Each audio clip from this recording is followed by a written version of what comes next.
మిగతా అంశాలు చూస్తే నెల్లూరులోని పలు డివిజన్లలో ఎన్టీఆర్ సుజల సురక్షిత వాటర్ ప్లాంట్ను మంత్రి నారాయణ ప్రారంభించారు. నగరంలో ఇప్పటికే 15 ఎన్టీఆర్ సుజల వాటర్ ప్లాంట్ను పూర్తి చేశామన్నారు. నేడు మరో 6 వాటర్ ప్లాంట్లు కూడా ప్రారంభించనున్నారు. కూటమి ప్రభుత్వంలో ₹2కే 20 లీటర్ల సురక్షిత మంచినీరు అందిస్తున్నామని తెలిపారు.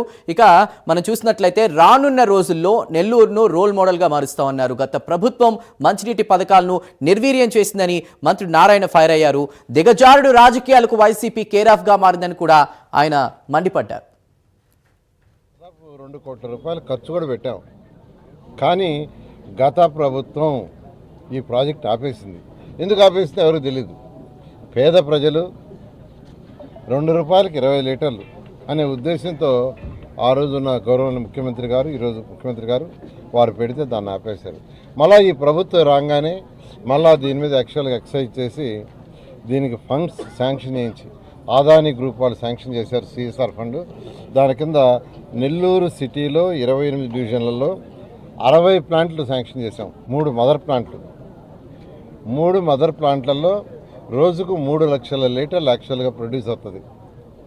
3 మదర్ ప్లాంట్స్ రోజుకు 3 లక్షలు. వాటి నుంచి ఈ చిన్న ప్లాంట్ ఈరోజు అయితే 6 ప్లాంట్లు ఇనాగరేషన్ చేసాం. అలాంటి 60 ప్లాంట్స్ శాంక్షన్ చేసాం. 28 డివిజన్లు 60 ప్లాంట్లు అంటే దాదాపు ప్రతి డివిజన్కి 2 లేదా 3 ప్లాంట్లు వస్తాయి.